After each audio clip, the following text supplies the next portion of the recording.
everyone, I hope you all are doing great. I'm here with another good topic, and that's self-esteem and self-confidence. I think that most of you, like me, are sometimes confused between the definition of these two words. Which of them are more important? I know that most of the parents are just focusing on their children's confidence, and we all know that it's really important in our lives. I prefer just to talk less and ask our guest, Dr. Iman as a very reputable psychologist, and just talk with him to get to know what's the self-confidence, what's self-esteem, and how we can improve them. Hi, dear doctor. How are you doing? I'm doing great. How are you? I'm good, thank you. I'm so excited about our today topics, that is self-esteem and self-confidence. First of all, I'd like to know what's the exact definition of self-esteem and self-confidence, and what's the difference between these two? Okay. Self in psychology is consisted from three categories: cognitive part of self, affective part of self, and behavioral one. Self-esteem is an affective component of the self. It means a person's positive and negative self-evaluation. Self-esteem is derived from entire look on our life. In other words, how much value you put on yourself. Self-confidence is also a feeling about ourselves. But the difference between self-confidence and self-esteem is self-esteem is a whole feeling about ourselves. Self-confidence is not general for whole of ourselves. Rather, is divided into different aspects of our life. For example, appearance, sex life, social, economic status, and knowledge, and etc. I got that. Yeah, that's the main point. And from when both of them just shape or form in our, in us. That from which age? Absolutely from childhood. Of course, it is changeable during the life. Depending on many factors. For example, based on the theory of developmental stages of Dr. Erikson, a phenomenal German American psychologist, between 2 to 3 years of life, children deal with psychological challenge. It is called autonomy versus shame. Or between 3 to 5 years of life, we confront with another challenge, another psychological challenge. It is called initiative versus guilt. So if a child can overcome the stages and challenges in positive form, they gain high level of self-esteem. Over social feedback, attachment style, the culture, and many other factors really matter. I see. And you mentioned about childhood and the importance. I think that it's very important for parents to know how childhood can impact the future of children regarding self-confidence and also self-esteem. I just want to give this information to all parents, that what kind of factors are the main factors just to help the children to improve their confidence. Professionally, I would prefer to answer the questions in accordance with my expertise and experience and knowledge. And I'm not a child psychologist or developmental psychologist. However, in general, supporting the children to have their own voice, expressing their ideas and their point of view, even even though maybe somehow against the point of view of the parents or the others. Also encouraging our children to not compare themselves with others. That's one of the key points. Comparing yourself with your previous version could be helpful for your self-esteem.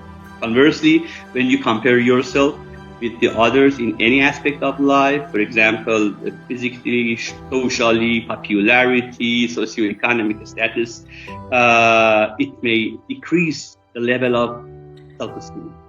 Yeah, I do agree. I think that I was thinking about this topic, and I was thinking that so many different factors like the culture, the family, as you mentioned, the economical situation, and so many different things definitely can impact. For instance, I like to just share with you my own experience. I don't want to offend to any different nations, but when I see so many different people from other countries that the English is not really good, but I myself, and I think that most of the Iranian people, they think that they should be so perfection, that in everything, that, that we didn't have the chance of speaking English as our second language in our country, no tourists, and unfortunately, our country was somehow isolated from all of it, that are part of the world. But I think that in most of the cases, most of the Iranian people are not confident, while you can find them as a smart, polite, with so many good expertise, and even their accent or the level of English knowledge is not really bad. But most of the time, I don't know why we are not confident. And when I think that it's really comes from our country, that the country of origin definitely have a very strong and powerful impact on people's confidence. Don't you think so? I mostly agree. And I personally think, it is rooted from our social experience. In Iran, for example, as you mentioned, we don't see different cultures or different immigrants in our countries. Yes. So we think that if we want to express ourselves and if we want to speak, we need to speak so fluently. In multicultural countries and in countries like Canada and US that we face with many different immigrants, we don't expect of them to speak fluently and perfect. That's the point. In Iran or in some countries, we don't see any immigrants, and we think that we should speak fluently and perfect, I think. Okay. And dear doctor, I'm sure that all of our audience like to know what kind of factors and how they can improve their confidence. And can you please kindly let us know some good and practical factors that help people just to improve even their self-esteem or even their self-confidence? The tip one, comparing yourself, as I mentioned before, with your past, physically, achievements, and etc. Point two, setting the realistic goals. It's so important. When I am setting the realistic goals based on my limitation, my strengths, knowledge, experience, social and financial sources, it increases the chance and probability of meeting my goal. And definitely this happening leads to gaining more level of self-esteem. Another point is changing the definition of our undesirable experiences from failure to positive and realistic terms. like trial and error. In fact, some failures could show us the right way. Metaphorically speaking, if we faced with a closed door and, for example, we have 15 keys, when we try the first one and it doesn't work, we don't blame ourselves or feel guilty or feel sad. So we put the first one away and we try another one, and more and more and more and more. And maybe the last key can open the door. And that's a real life. That's trial and error. That's not failure. Or, for example, drawing out the lessons from our unpleasant experiences. It can also help us achieve future success. Another point is improving some skills like assertiveness. Effective communication can result in rising our self-esteem. Don't forget physical exercise as well. The body of evidence and research shows the significant relationship and correlation between self-esteem and physical exercise. Mm-hmm. That was really great, and I think that most of them was really practical. And well, most of the people, you know, we just learn to compare ourselves with others. But the first thing that you mentioned, we should compare ourselves with our past. That how I see how I have some kind of progress, and it's really a kind of hope for me that I'm in the right path. And I just want to add something, and if I'm wrong, please just correct me.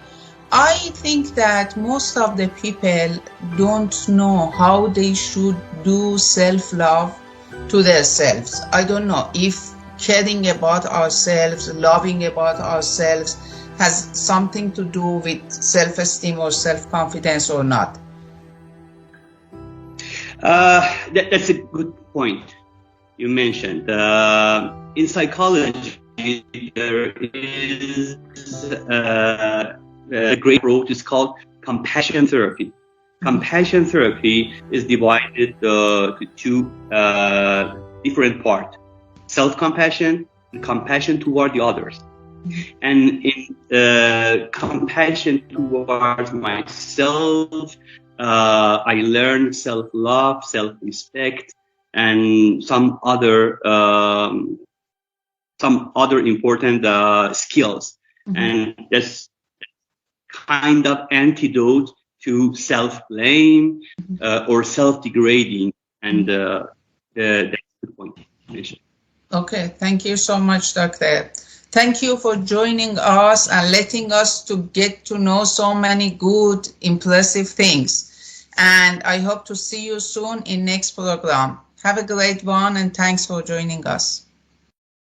Thanks for having me, and that's my pleasure chatting with you. Thank you. Bye.